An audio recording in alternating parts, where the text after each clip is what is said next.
তারা থাকে অনেক, তবে ধ্রুব তারারা জ্বলজ্বল করে না প্রতিদিন। মাথার ওপরে রাতের মতো ফুটবল আকাশেরও একই নিয়ম।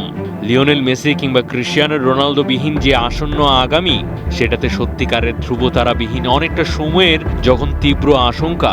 সেই বিষণ্ণ মুহূর্তে ফুটবলের সম্ভাব্য খরার পৃথিবীতে ওপর থেকে ওপরওয়ালার পাঠানো নির্মল বৃষ্টির নাম লামিন ইয়ামাল। যেন ফুটবলের পৃথিবীতে ওপরওয়ালা আরও একবার জানাতে চাইলেন তিনি পরিকল্পনাকারী হিসেবে সেরাদের সেরা।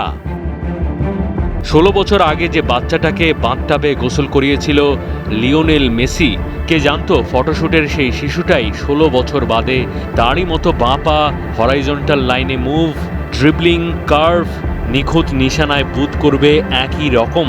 জীবনানন্দ দাশের আবার আসিব ফিরের মতো এ যেন মেসির ফিরে আসা লামিন ইয়ামালে।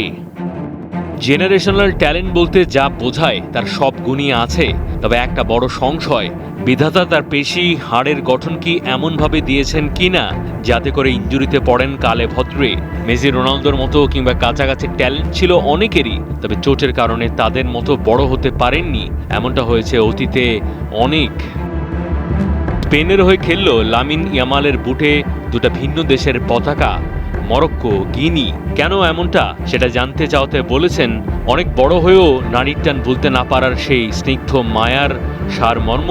ইয়ামালের জন্ম স্পেনে ঠিকই, তবে বাবার দেশ মরক্কো, মায়ের বাড়ি গিনি। সুযোগ ছিল স্পেনের বদলে ওই দুই দেশের হয়ে খেলার। শেষ অবধি ইউরোপের দেশে খেললেও তার শেকড়ের চিহ্ন রেখে দিয়েছেন বুট জোড়ায়। তাই পায়ে পতাকা, মরক্কো আর গিনি। জানিয়েছেন ওভাবেই চলবে, যেন যতদিন লামিন ইয়ামাল নামের স্প্যানিশ ঘুড়ি উঠবে ততদিন নাটাইতে সুতোতে লেখা থাকবে শেকড়। সৃষ্টিকর্তা বিনয়ীদের পছন্দ করেন, তার প্রমাণ লিওনেল মেসি। যে ছেলে বিনয়ী তার শেকড়কে ভুলেননি একটু, কে জানে তার বাকি পথ তিনি হয়তো রাখবেন মেসির মতোই আলোর মশালে। মাহদি হাসান, ৭১।